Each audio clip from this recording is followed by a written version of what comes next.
What is shaking, everybody? Hope everybody's having a fantastic Sunday afternoon. It's been a nice weather. Chilling out in the backyard, watching some football.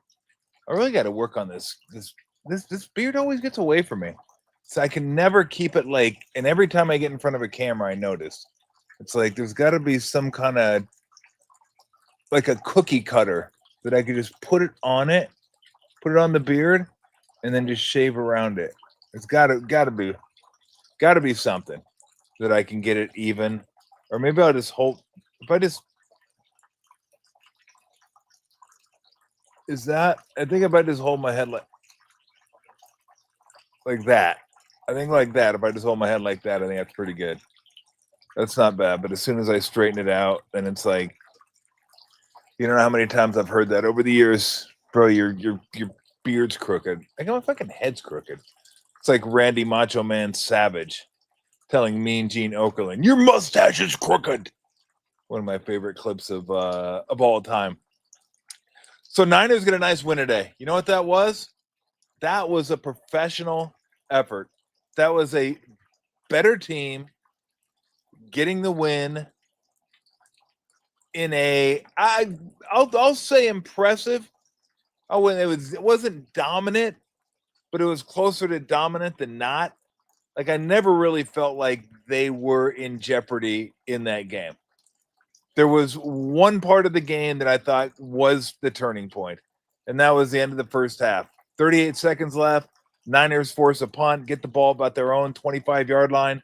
38 seconds left, no timeouts. Decide, hey, let's try to get a field goal. Don't mind it. Do something safe. See if you can get some yardage.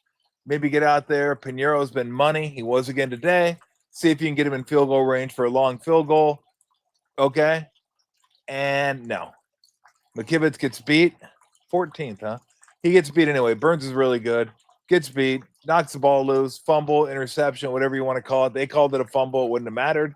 It got picked off anyway.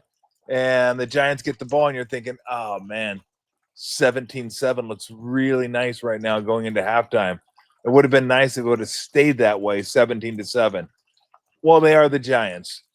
And there was that chance that it could stay 17-7, and it did. 3 straight plays, nothing. Graham Gano, don't you know, comes in, clank, wide left. So that was big. That was like the Giants going to get momentum going into halftime, and they got nothing and liked it or didn't like it, whatever. That's what they got.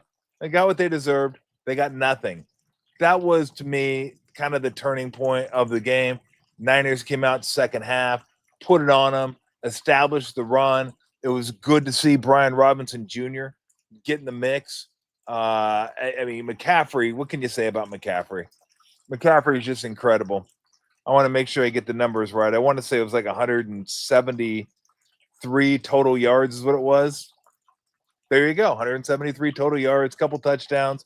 I want to say Brian Robinson Jr. was like 10 carries for 51 yards, if memory serves. I know it was 5 yards a carry.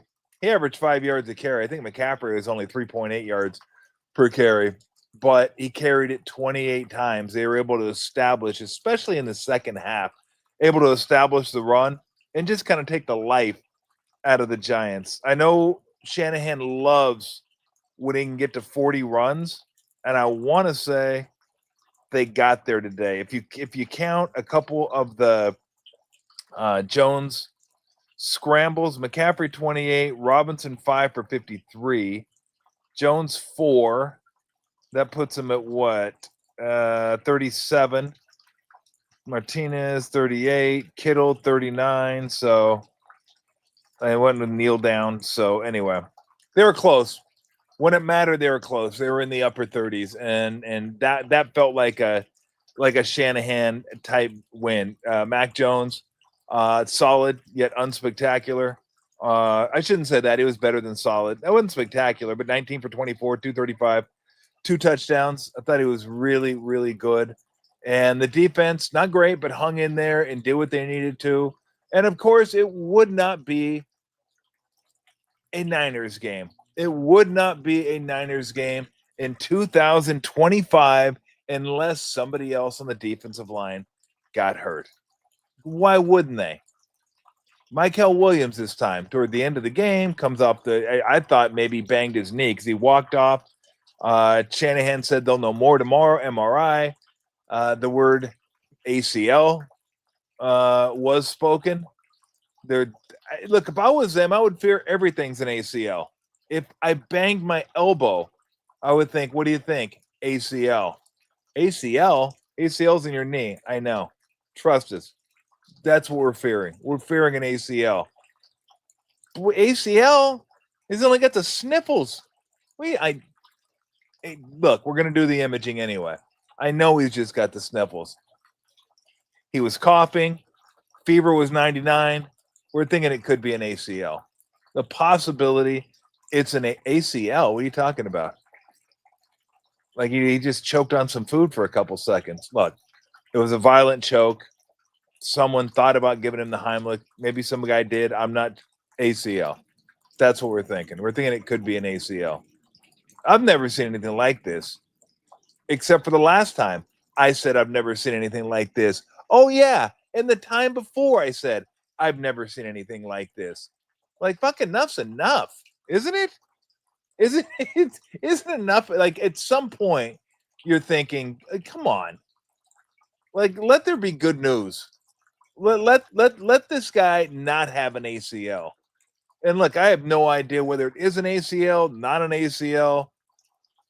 I know the words were spoken, and I would speak them too. I would always be fearful that if anybody in the Niners goes down, period, for whatever reason, they got tackled, they fell off a scooter, they fell going into bed, they fell. I don't care, ACL. Until proven otherwise, that's what I'm going with, because that seems to be the luck the Niners are having this year. Grind out a victory, ACL.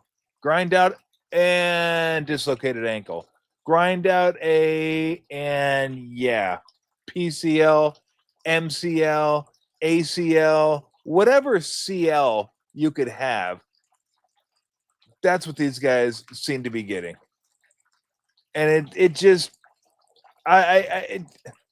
you just want to take your hat off and throw it. I might have when I read that, because I didn't think much of it when he walked off.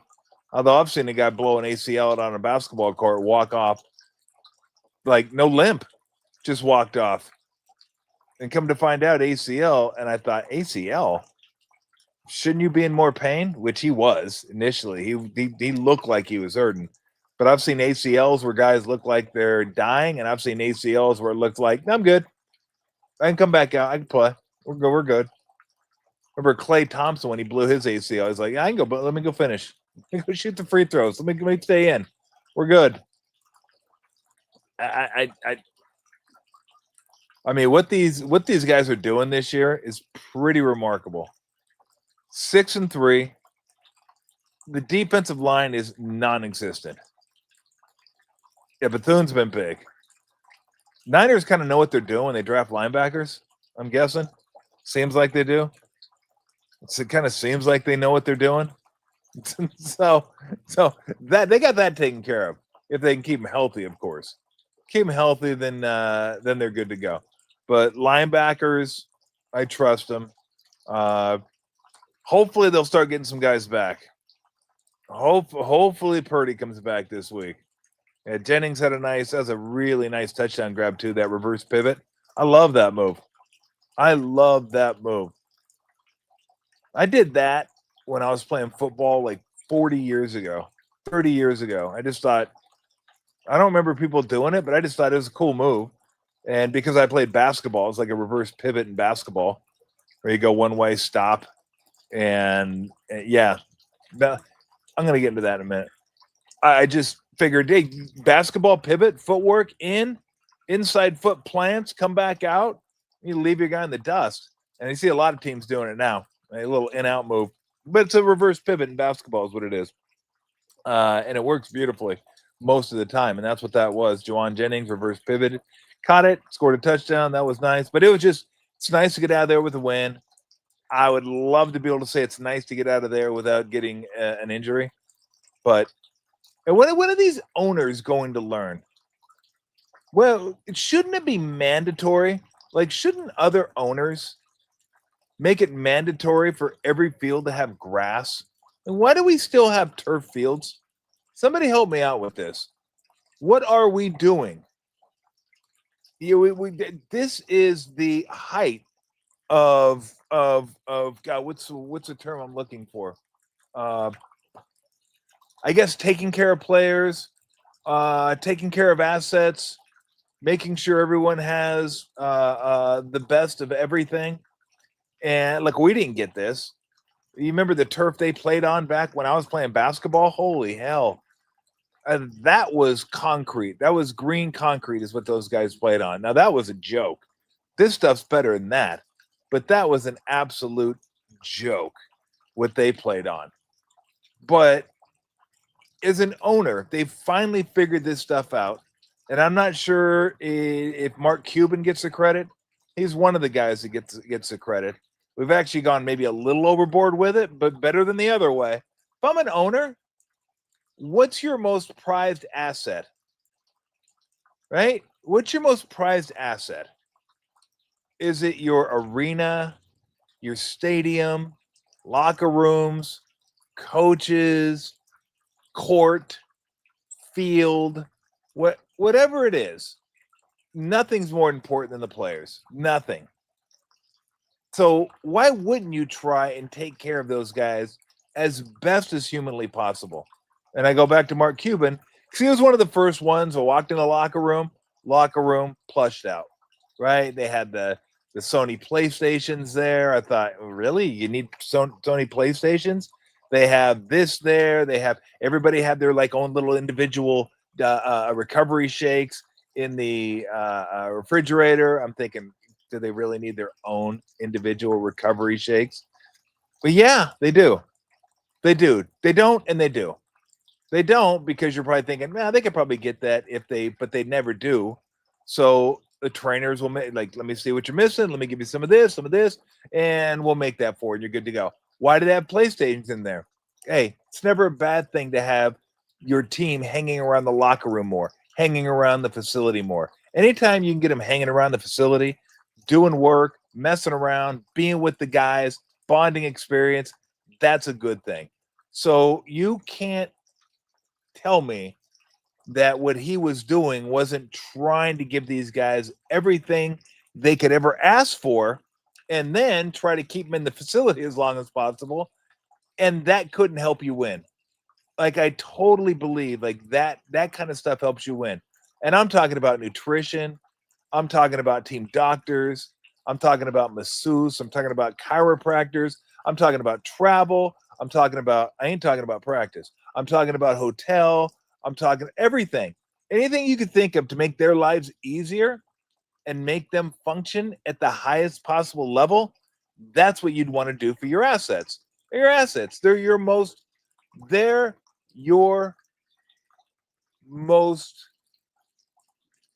I guess not. I mean, I guess they're just some of your most valuable assets. I was trying to look for a better way to say it, but they're your most valuable assets. You should treat them as such. Why would you put your most valuable assets on turf? Why would you take the players that are going to help you win or lose decide the fate of the organization in the near term? Why would you risk that on turf? Why would you risk that on saving a couple bucks on turf? Even if it costs more, pay more. Do what you have to do. In a dome, who cares? Vegas rolls it out. Arizona rolls it out. They play on grass. Being in a dome is no excuse for not having grass. And if you're in crappy weather, if you're in absolute crappy weather, maybe you have an excuse. Maybe you have an excuse. But you can't tell me they can't figure it out. You can't tell me you can't get a greenskeeper out there figure this thing out. Figure out how to keep the grass alive, how to keep it going, how to keep it viable during the winter months when it's cold. Again, it's probably more expensive. There you go. I mean, you really going to put everything you can into a roster, everything you can into your team, and then skimp on the surface they play on? That's the route you want to take? So I just don't believe for a second that it's not viable. I believe for more than 1 second that it's cheaper. That's the cheapest way to go. And owners, for whatever reason, some owners decide, let's go the cheap route on this one.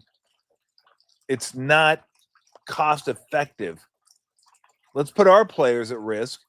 Let's put visiting players at risk when they play on our field.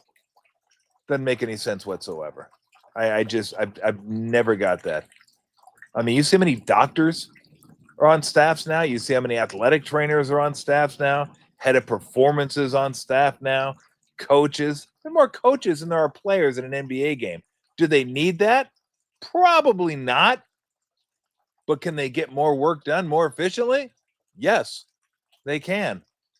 Individual work. Each coach has like 2 guys now. It's like a classroom. Can a teacher teach 30 kids? Yeah. Is she going to be a better teacher if she has 12 kids? Sure. Absolutely. What if she has 2? Even better yet. She can spend more time, or he can spend more time. I don't want to, profile here, but he or she or they or it or where or who or how, I don't care. The fewer students, the better you're going to be. Even if you're shitty, you'll be less shittier. So if you're a good coach, you're going to be even better with fewer players. That's why you see an army of people walking out, sitting on the bench, sitting behind the bench, sitting behind the people that sit behind the bench. It's like, bro, how do you even clothe these guys? It's like a small country coming to sit on the bench. That's the coaching staff. But when you have a coach assigned to each player or a coach assigned to just 2 players, he's going to be able to get more done. You can get more done than if they say, here, you got 5 players. That's why they do it. That's the only reason they do it. Do you need that many people on your performance staff? Probably not. But more eyes the better. Right? You have more eyes, more evaluators, more people looking at stuff, which is better for you. So why I don't get it. It'd be like having an old basketball court with like dead spots, potholes, wood sticking up, a nail sticking up, or what? Yeah, we're just gonna keep this. It's fine. We're good. Now, if you're gonna give your players the best you can give them, don't skimp on the field. Stop skimping on the field. So, look, these Niners, I don't want to see keep defying the odds, but man, what they're doing is just, it's incredible. It really is. The guys that are filling in for guys that are filling in for guys. I mean, not only do the Niners have guys filling in for guys, they have guys filling in for guys that were filling in for guys. And they're just finding a way to get it done. Schedule certainly helps. But look, Chargers went to New York and lost a football game. Yeah, the old Boston Garden was classic. I used to dribble in Boston Garden, and I'd dribble, and the ball would never come back up. It would just hit a dead spot and stop. I mean, that wasn't detrimental to my health.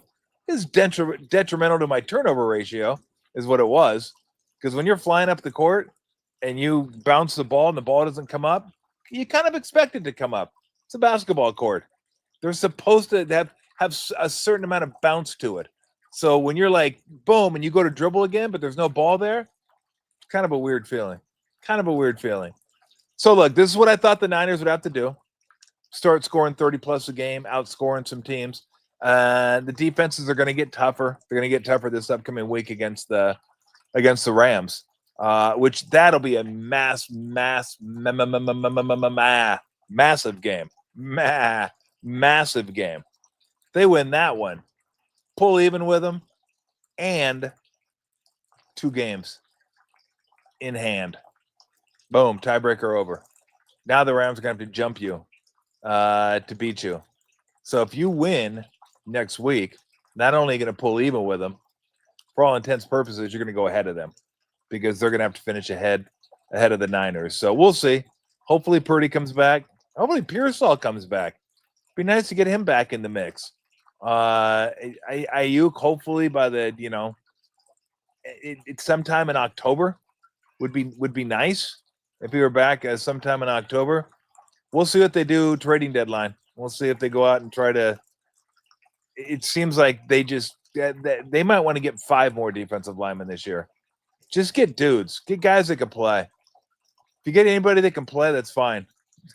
Get them in there because I mean, my goodness gracious, again, nothing confirmed. I'm just at this point now where I expect the worst. Whatever the worst case is, that's what I expect, and let's work from there. Let's just work from there. So if it's not an ACL, hallelujah, that'll be awesome. That'll be great. But that's what I'm working with. That's just kind of where I'm at this year. What's the worst case scenario? Decapitation? Really? All right. Fuck. I mean, it didn't look. It looked like he had his head on. But I'll wait for the MRI. See what happens. See what happens. He got gangrene. It's fucking 52 degrees outside. Yeah, I know. Weird. Rubbed it up against the turf, and apparently, yeah. I mean, nothing will surprise me this year. Nothing will surprise me. If they come back and say Mac Jones lost his arm, I'll be like, really? Shit, that's too bad. Hope Purdy comes back. So anyway, the big win. I was out here a little late because I wanted to watch the end of the Chiefs game. I swear. Thank God the Chiefs didn't win that game. My daughter would have lost it. I may have lost her. There was like 2 or 3 teams she hates to see win. And you guys will appreciate this. You guys will love my daughter because she probably is in line with most of you. She hates it when the Chiefs win. And she hates it when the Lakers win. Like she literally, what time is it? Hour and a half, she'll be hate watching the Lakers. She'll be hate watching the Lakers, which is great because my brother loves the Lakers. It's a beautiful thing to watch those two. It is. It's such a good thing to watch because I can't hate watch with her because I grew up a Laker fan. I don't like the Lakers. I don't care for the Lakers, but I don't hate. I hate their fans though. Do I think? Go put that last one back on. And by the way, I've asked Haley to be on. She's like, no, I don't want to be on. She goes, I don't know what I'd say. I'd get too nervous. So I'll get her out here one of these days. Do I think the Niners make a trade this week? If so, what side of the ball? What side of the ball? We know what side of the ball, and we know what position group it's going to be. It damn well better be the defensive line. That's where they got to go. I don't know what else do they need. I mean, they got tons of wide receivers, and you could always have more, but hell, I mean, they got like 2 guys coming back. When they upgo those guys, they're gonna have all kinds of guys running around the field. They're gonna have more than they know what to do with if they stay healthy. But it's the Niners, and they won't. But right now, they got Bourne, they got Robinson. They don't even use Robinson anymore. Bourne was lightly used today. Jennings was used today, but then Pearsall hopefully will be coming back at some point, and then Ayuk will be coming back. So like they don't need a receiver. They're good receivers. I think they think they're fine with the offensive line, so we'll just ride with that. And the offensive line was pretty good today. Pretty good. Wasn't spectacular. Pretty good. Pretty good's good enough. At corner, defensive back, I think they're good. I think they're good there. Linebacker, I mean, yeah, could you use a linebacker? I mean, yeah, if they keep getting hurt, but I'm okay with Bethune, and I'm okay with Winters. Get those 2 guys and, get some guys backing up. I think you're fine. You can find somebody, that's cool, but I don't think they need anybody. Defensive line, defensive line, defensive line, defensive line, D. Give me a D. Give me an L. What does that spell? D line, D line, D line, D line. What does D line spell? Injured reserve, injured reserve, injured. Jesus. I mean, yes. Defensive line. The more the merrier. Just, I don't even care if you feel like you're going in like, look, I don't want to come in here like showing signs of weakness so you can take advantage of me. Bro, those days are over. Everybody knows you need a defense. This thing, how long can this thing keep? How long can they hold on? How long can this team keep holding on? I mean, good lord, they're 6-3 and just have gotten eviscerated with injuries.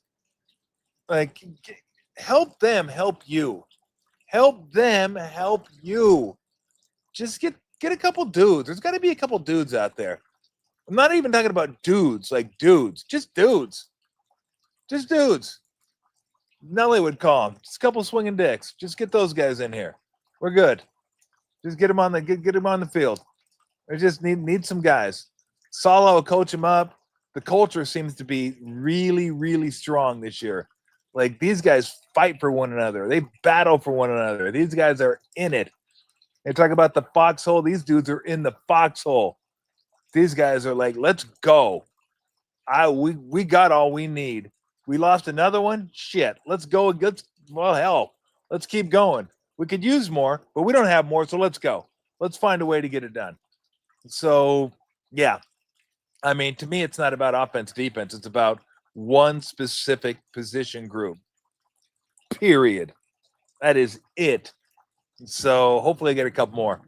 What, they get 2 already? I think they got a couple. How about a couple more? Because those guys are going to get hurt. I mean, you just expect it. You might as well have them ride skateboards to work, just for the hell of it, just to push it, see what happens. So I just like, hey, ride skateboards to work, and no, anyway, let's buy the whole. Let's buy everybody in the defensive line unicycles too while we're at it. Just fuck off with unicycles, and get them. Go to the skate park after practice. Let's just keep pushing the luck. I mean, I really feel like what's the name of that movie? I just watched the last one where you escape death and then everybody dies anyway because you escaped it and death is all pissed off. I feel like somebody on the Niners, can somebody trace this back? Is there somebody on the Niners that avoided injury over the last like 9 games, maybe even preseason, that you thought, oh shit, I thought he blew his knee out on that one. Boy, he got lucky on that one. And then, like, the injury reaper was sitting up there watching the Niner game in the preseason. He's like, motherfucker, really? Oh, you think you escaped the final destination? Yeah, this was like the final destination of injuries for the defensive line. Like, somebody escaped. Somebody on the defensive line got away with one at some point. Maybe it was last year. Maybe it was early this year. It's something. Something happened. And then the injury reaper, the ACL reaper, the defensive line injury reaper, whatever, was like, fucking, all right, I'm on your ass now. Let's go. And then he just started having like shit happen, and dudes who were like 3 yards away roll into guys. There's like no way he could even roll into him, rolls into him again, blows out an ACL. Guy falls on his knee. It's like, oh, that couldn't be an ACL, could it? Oh, it is an ACL. Okay, that's cool too. Oh yeah. Well, while we're at it too, let's go ahead and take out Fred Warner too, because he's kind of important and he helps the defensive line. I know it's a defensive line thing, but he kind of helps the defensive line. So let's just fucking jack him up too. And let's have the Niners not have enough guys in the field, so he's like where he shouldn't be, and then he just shit. We got him too. Okay, who else do we have? Should we start with rookies? Let's start with rookies. It's insane, absolutely insane. But I will say, sports is it is a next man up endeavor. There is no doubt about it. When you play on a team and somebody gets hurt, you just block it out and go. You feel bad for them. You feel crappy because you know how much it means to them, especially in football where you don't have a lot of years anyway. You know how much it means to them to be on the field with their brothers, with their teammates, battling. Like, it's a visceral thing in football. It's like a primal thing. But you got a job to do, and you just go do it. That's why I said the culture seems to be really, really, really strong this year, because these dudes battle. They fight. They are there for one another. And I don't want to say they have every reason to be 3-6, because they don't. They get paid a lot of money. You're supposed to go out there and put forth the effort. But against Houston, you saw it, right? You saw it when it was just like too much. It's like shit. We only have enough hands to plug these, and then it just caved in on them. Well, they bounced right back. Boom, put that wall right back up, and they had plenty of hands, plenty of fingers today, and they were good to go. So I don't put anything past them. The belief is strong in that team. There's no doubt about it. It's going to be a big one next week. Next week will be a big one. Rams come off an easy victory today over the Saints, as expected. I mean, Saints are no good, and I'm assuming I didn't watch much of the game because I was just locked in on the Chiefs Bills game. But I'm assuming Shuck started again today. I think they're done with the Rattler experiment. I think they thought, hey, he's okay. He looks like he could play a little bit, but we ain't winning with that dude. So let's go to our dude and see what happens. And so, all right, take some comments. Oh yeah, fucking Dodgers. I don't want to get into that. I'll get into that this week, but goddamn, really, Miguel Rojas. Hate to say it, I kind of feel good for the guy. Sucks he's a Dodger. I mean, that's the highlight of his career, period. End of story. And will be the highlight of his career moving forward. He will never have a moment like that. For a role player to get that moment, pretty cool. I kind of felt good for him. But I was still pissed off. I'm like, are you kidding me? And then when he said he thinks that's his first home run this year against a right-handed pitcher, I was like, why not? Why not? So we'll get to that this week. What a great series. Could have been a lot better if Blue Jays had won, but they didn't. All right, got any thoughts on the Niners? Get out of here. Go watch the football game. Seahawks and the Commanders. But, yeah.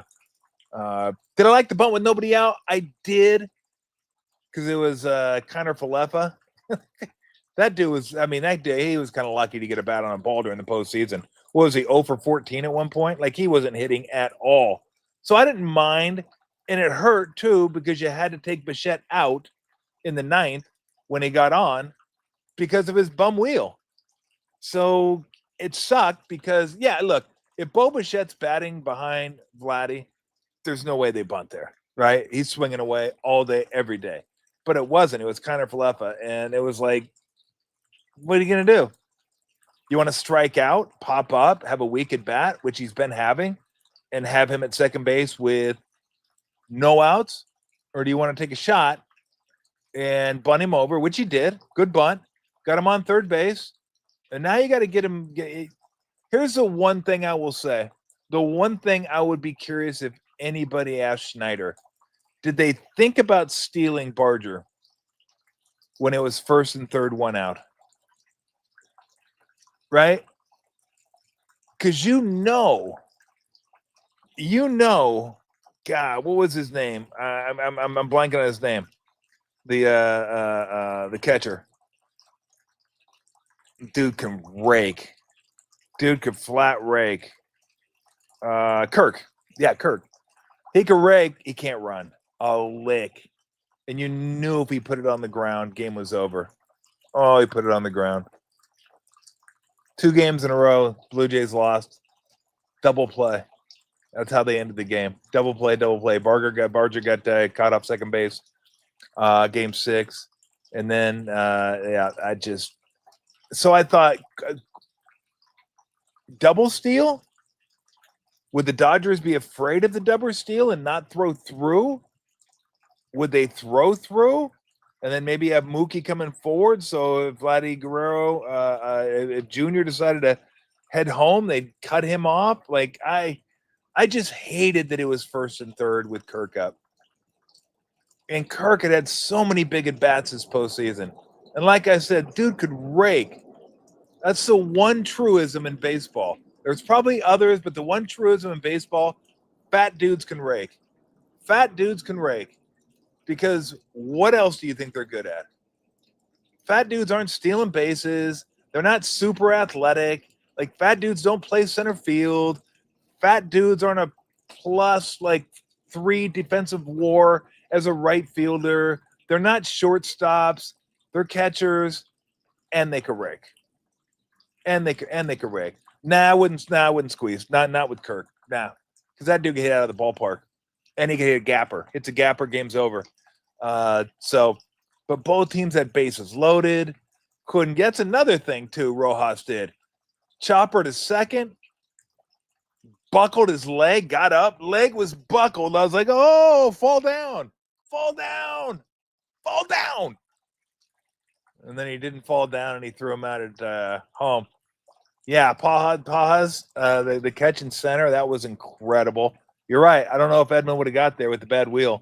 So that was, I just, oh.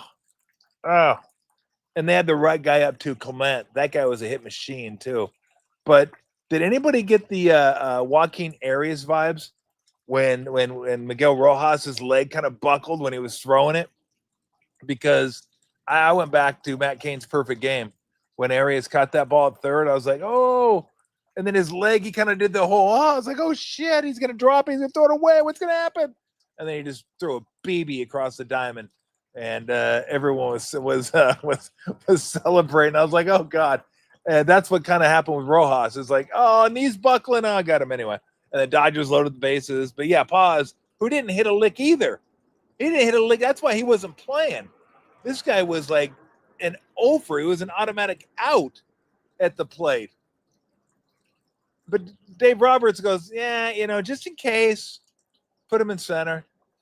Edmund's not running. I don't think Edmund gets that ball. He almost killed Kike Hernandez out and left. Kike was going for the Willie Mays style catch. I thought Kike Hernandez was awfully short, being that there was 2 outs. But I mean, Clement's not a guy that I don't know what the scouting report says. Maybe he drops a lot of balls in front of left fielders. Maybe that line drive. But man, he popped that one. I was like, oh, it just stayed up in the air too long. Because Kike Hernandez, if he would have caught it, that'd have been Willie Mays. But I don't know that he was going to catch it. He didn't have to. Paz caught it, and then he got run over for his troubles. I mean, just got decked. So, I mean, look, amazing series, amazing game. That's what baseball has that no other sport can match. No other sport can come close to matching. The tension. How great was that tension? That drama, the last, 4 innings. Oh, I mean, I wanted to see the Blue Jays win. I certainly didn't want to see the Dodgers win. But I didn't have anything invested in it. I didn't bet the game. I didn't really care that much, except, I wanted to see the Blue Jays win. And my heart was coming out of my chest watching that. And basketball does not have that. Football does not have that. Hockey does not have that. You don't have those moments in between the pitches where everything builds. Everything builds. And then here comes the pitch. Is it a ball? Is it a strike? Is it a swing? Is there contact? Where is the contact? How hard is the contact? Fouled off? Let's do it all over again. It was insane. I loved every minute of it. Every minute. And the whole series was incredible. From the 18-inning game where everybody thought the Blue Jays were done, and then they weren't, and they bounced back. And I mean, what can you say about Yamamoto?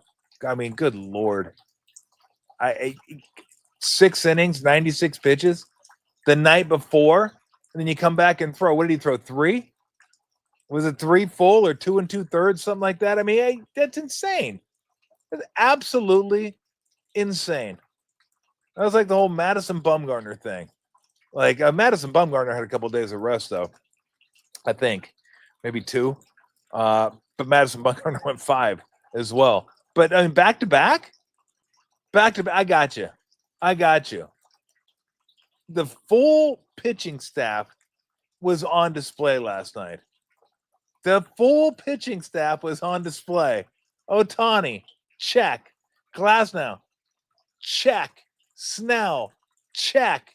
Yamamoto, check. Let's just empty him out. Relievers, you're good. Go ahead. Dig into your backpacks. See what kind of Halloween candy you have in there. Hang out. You're watching. The big dogs are going to get it done. And last game of the season, why wouldn't the big dogs get it done? And the big dogs did get it done. God damn it. They got it done. Dodgers are pretty good. They won a damn World Series without Mookie Betts being Mookie Betts. He was more like Mookie Wilson. and they still won the World Series. They didn't even hit, and they won the World Series. I mean, the Dodgers were a well below average offense, maybe strong, but a below average offense for the postseason, and they won the World Series still. What are you gonna do? What are you gonna do? All right, a couple comments, then we'll get on out of here. Starting to get a little dark, as you can tell. All I got is this little light next to me. Yeah, 1.2 bill. 1.2 bill. That, you know what? You spend money, you get results, and the Dodgers most certainly did. But guess what? Anybody could have got those guys. If they wanted to pay up, they could be on their team too. They didn't. Although they couldn't have got Ohtani. Ohtani says, here's what I want. Everybody say you're good or not. Everybody said we're good, except for the Angels, of course. Nah, that's too much for us. Not that he was going there. And then Ohtani chose the Dodgers. So Ohtani was going to be a Dodger, period. I think Yamamoto was going to be a Dodger. That's just where they wanted to go. They wanted to be a Dodger. I think Sasaki wanted to be a Dodger. That's just where he was going to go. So, what are you going to do? You're going to cry? You're going to complain? I love it. I love having a big dog. Gives you something to shoot for. And it gives you somebody to root against, too. Schadenfreude's fun. Jump on board the Schadenfreude train. If you can't root for your team, root against somebody else. And if you're lucky, you can find teams like the Lakers and the Chiefs where my daughter can root just as hard for them to lose as for the Warriors and the Niners to win. It's like you got 4 teams. You always have 4 teams each game. Yeah, you get the Warriors, whoever's playing the Lakers. You have the Niners, whoever's playing the Chiefs. Boom. It's like you've invested more. Now you're diversifying. That's a good thing. Do I think Robinson's going to carve a little of a larger role? I don't know. He looked good today, though. He looked good today. The touchdown run was nice. He had a really good kickoff return, too, that set him up for, I believe, scored a touchdown on that drive. So, yeah, no. I hope so. It'd be nice to, get Christian McCaffrey more rest. The more rest for McCaffrey, the better. So I'm totally down with that. I'm totally down with more B-Rob, some more B-Rob mob out there on the field, but we will see how that goes. All right, what do we got? We got any more? Oh, look at the glowing light. I kind of like that. That's kind of nice. I feel like I'm red. I feel like I've burned in the last half an hour. Like something happened. God damn. 45 minutes doing this? I'm going to come out here and do like 20 before the football game. Sons of bitches. That's what happens. I start talking, and who knows what's going to happen. All right, how many more comments we got? Let's go. If we have any, if not, then we will go. But I'll give you a couple more minutes if you got any questions you want to get to before. We're still debating, by the way. Show tomorrow or not. Brent Jones going to be on Tuesday. He had some stuff going on tomorrow, so I told him Tuesday is fine. Did I get a lot of trick-or-treaters? No. We got like 40. Very disappointing. Very, very disappointing. I had nice little leisure, like a terry cloth shirt, terry cloth short shorts. Weston said I went as Malibu Ken. Worked for me. Got a little chilly toward the end of the evening, so I had to change up and go back to the Michael Myers mask. But Kai doesn't like the Michael Myers mask, so Malibu Ken. Malibu Ken it was. You got 3? Oh, geez. I should feel lucky then to have 40. Yeah, we filled up a bucket of candy, and we used to fill up 4 of those. We got through a quarter of it. You had 0? What's going on in Maui? Nobody wants to get any candy for trick. I guess not. I like it. I like the kids when they come out and dress up, especially the little ones. Little ones are fun, but yeah, it's less and less. And this 1084 Griffith Dead played at the 6th Berkeley. Wow, at Berkeley Community Theater. That's incredible. I might be one of the few people in the Bay Area that's not a Deadhead. I just never got into the Grateful Dead. They're super cool from what I've heard. Phil Walton likes them, so they got to be super cool. I know Mike Silver is a big fan. I know a lot of people that are a big fan of the Dead. I don't have anything against them. Just I didn't really grow up with them. I didn't really listen to them. So But it seems like every time I hear them interviews, stuff like that, seem like pretty cool dudes. So, but that's pretty wild that you get to see. I would imagine Green Day probably played some a lot of little places around here too, like local shows, like some bands that are from here. That if you were lucky enough, you get to go see them when they were just getting started. That'd have been pretty cool to see them at a small place. Uh, Metallica probably played some smaller places up here too, but yeah, we got a chance to see Guns N' Roses play some small places. Troubadour down in LA. They have a lot of LA bands when they're just coming up. Motley Crue I saw when they were just getting started. So that was kind of that. Chili Peppers, saw them when they were just getting started. It's always kind of fun. And you go back and go, I remember when I saw those dudes when they were like freaking just starting out. And so, okay, now we're kind of getting spooky a little bit, aren't we? Because now I even say you barely see me anymore. That's kind of sweet. Actually, I kind of like this. Yeah, I would have loved to have seen Rancid. Rancid would have been incredible. Like, that's one of my favorite bands. I would have loved to have seen them. I wasn't into them. Unfortunately, I wasn't into them when I was when I played for the Warriors. I was more into heavy metal, not kind of the punk, kind of reggae, ska kind of mix. But I wish I would have liked them the way I like them now. I would have definitely gone to see them, and I'm sure they played. I'm sure they played many places back when I was with the Warriors, early '90s. Yeah, that would have been prime to go see those bands. That was kind of more my Metallica, Guns N' Roses, Iron Maiden, AC/DC, that kind of stuff. And I got into punk as the '90s went by. All right, we're gonna get out of here. I think everybody's gonna go watch a football game. And the light's glowing. I'm dimming. The light is, I got a little like lantern here. Hello. It's kind of nice, kind of Phantom of the Opera-ish. Going through the catacombs. All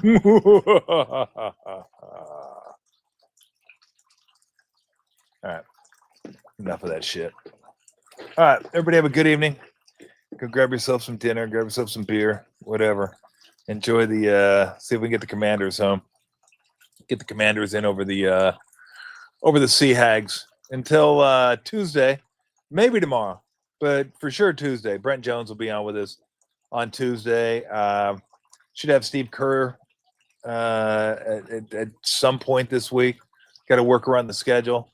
Tuesday they're home. Wednesday they're in Sacramento, and I think they go back out on another road trip. Or I don't know. I'm about 2 games ahead with Warriors, and that's about as far as I go.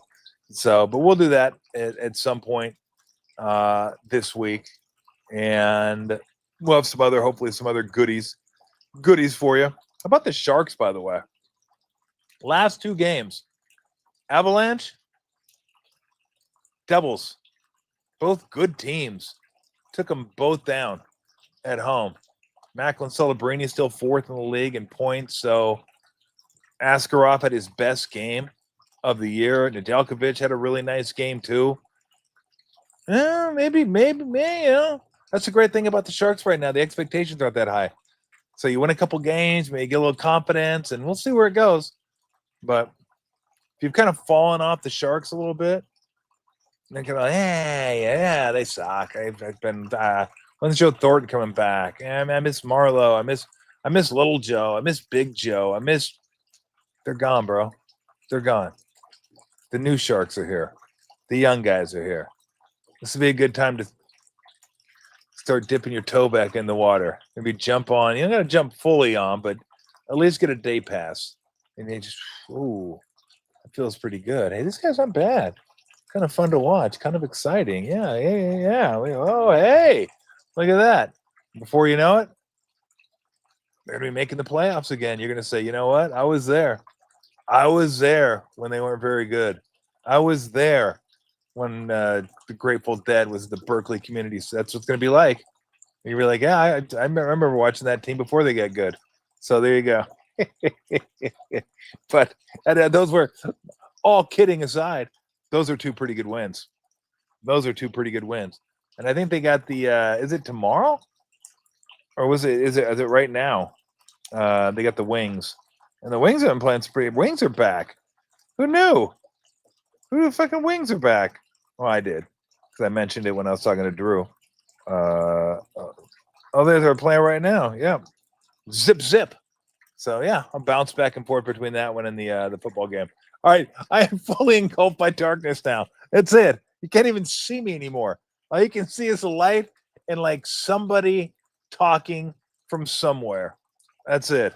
So we got to call it. It's fucking when look. This is better for you. You don't have to look at me. I get it. It's probably more enjoyable for you. It's more enjoyable for me. I have a face for radio, not necessarily for video. That's the world we live in nowadays. But you can't see me.